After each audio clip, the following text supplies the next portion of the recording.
তোমার ভোকাবুলারি শেখা বা যে কোনো পড়াশোনা করার জন্য ফ্রান্সিস বেকন আমাদেরকে একটা থিওরি দিয়েছেন। কে দিয়েছেন? Francis Bacon. ফ্রান্সিস বেকন আমাদেরকে একটা থিওরি দিয়েছেন। ফ্রান্সিস বেকন যে কোনো পড়াশোনা করার জন্য, যে কোনো পড়াশোনা করার জন্য ফ্রান্সিস বেকন আমাদেরকে একটা থিওরি দিয়েছেন। এই থিওরি দিয়ে পরে যদি তুমি আগাইতে পারো তাহলে যে কোনো ধরনের পড়াশোনা তোমার মনে রাখার জন্য খুবই ফ্রুটফুল হবে। আমি একজনকে আনমিউট করি, আনমিউট করলে তার থেকে আমি চেষ্টা করব যে সে কিভাবে ভোকাবুলারিটা শিখে এবং প্রক্রিয়াগত ভুলটা কোন জায়গায় আমরা একটু বোঝার চেষ্টা করব। আমি একজনকে আনমিউট করছি, র্যান্ডম। র্যান্ডম আমার সামনে শুরুতেই যে আছে হাসান নোমান। হাসান নোমান, তুমি আনমিউট করো। হাসান নোমান। জি, আসসালামু আলাইকুম ভাই। ওয়ালাইকুম আসসালাম। আচ্ছা হাসান নোমান, ফর এক্সাম্পল তুমি একটা বিয়ের প্রোগ্রামে খাইতে যাবা, ফর এক্সাম্পল, হ্যাঁ? এখন তুমি কি গিয়ে প্রথমে, ফর এক্সাম্পল তোমার এই বন্ধুর, একজন বন্ধুর বিয়ে, এই বন্ধুর সাথে তোমার অনেক শত্রুতা আছে। এখন ও তোমার থেকে ধারে টাকা নিয়েছিল, টাকা দেয় নাই, একমাত্র উপলক্ষ হচ্ছে এটা শুট করা, সেটা হচ্ছে বিয়ের প্রোগ্রামে তোমাকে দাওয়াত দিছে, তুমি বিয়ে খাইয়া এই মানে এই টাকাটা শুট করবা, ফাইন। এখন তুমি গিয়ে প্রথম কি কাজ করবা? মানে তোমার সামনে অনেকগুলো খাবার আছে, তখন তুমি কি কাজ করবা প্রথমে? ভাই আমি প্রথমে সব যেটা যেটা ভালো খাবার আছে সেগুলো আগে পিক করে খাবো আর কি, একটা একটা করে ট্রাই করবো খাবার। খাবা। আচ্ছা নোমান, তুমি কি কখনো চিন্তা করছো যে তুমি প্রথমে গিয়ে খাবারটাকে হজম করবা?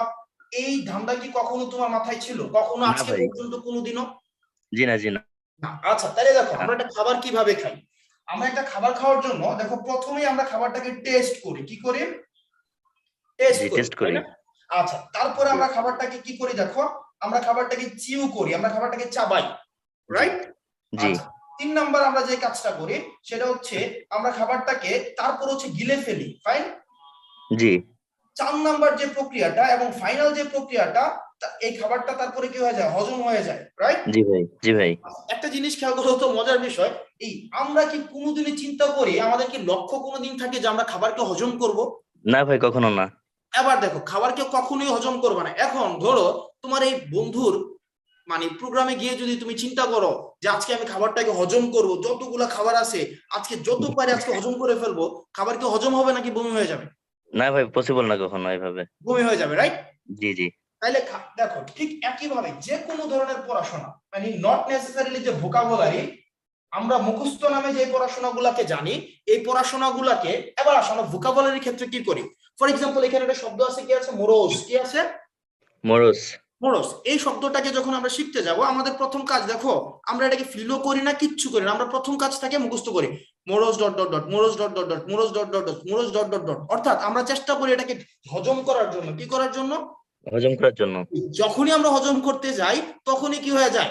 আমাদের এই ভোকাবুলারিটা বমি হয়ে যায়। কি হয়ে যায়? এটা মনে থাকতে চায় না।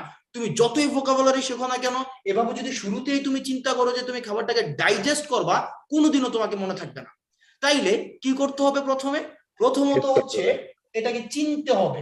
যেমন একটা শব্দ তুমি প্রথম জীবনে দেখছো, অ্যালাইনেশন। কি দেখছো? অ্যালাইনেশন। অ্যালাইনেশন জীবনে প্রথমবার দেখছো, তুমি জাস্ট এটাকে রিডিং পড়ো। এই যে রিডিং পড়ছো, তুমি চিনছো, এটাই হচ্ছে তোমার টেস্ট করা। কি করা? টেস্ট করা। টেস্ট করা।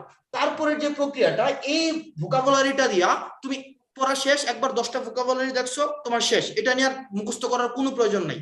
তারপরে সেকেন্ড ধাপে তোমার যে কাজটা হবে সেটা হচ্ছে তুমি আবার 2-4 ঘন্টা পরে এই শব্দগুলোকে আবার একটা রিভাইজ করো, বা এই শব্দগুলো যেটা সেন্টেন্স বানানোর চেষ্টা করো, এই শব্দটার সাথে পরিচিত হও।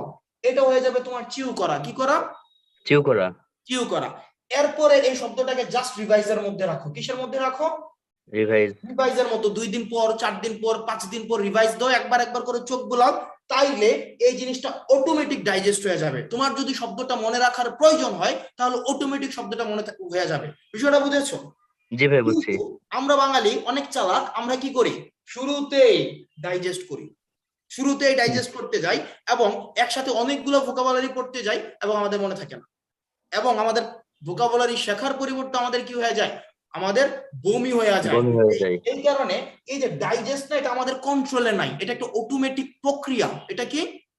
অটোমেটিক প্রক্রিয়া। অটোমেটিক প্রক্রিয়া। তাইলে আবার চলো আজকের ক্লাসের টাইটেল কি দেখো, কি পড়ো তো? মুখস্থ করা যাবে না।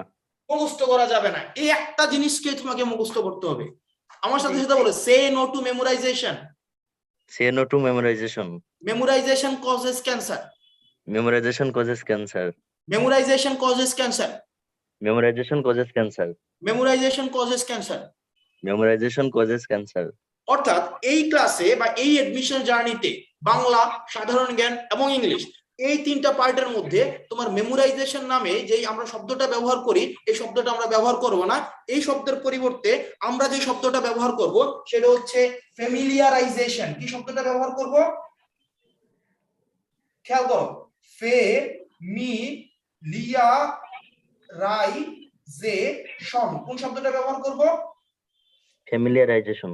ফ্যামিলিয়ারাইজেশন অর্থাৎ শব্দের সাথে পরিচিত হব, বাগধারার সাথে পরিচিত হব, বাক্য সংকোচনের সাথে পরিচিত হব, সেন্টেন্সের সাথে পরিচিত হব, মিনিং এর সাথে পরিচিত হব। আমরা শুধুমাত্র টেস্ট করব, চিউ করব, সোয়ালো করব, অটোমেটিক জিনিসটাকে ডাইজেস্ট হবে। তুমি যদি ডাইজেস্ট করতে যাও সেটা বমি হয়ে যাবে। Got it? জি ভাই।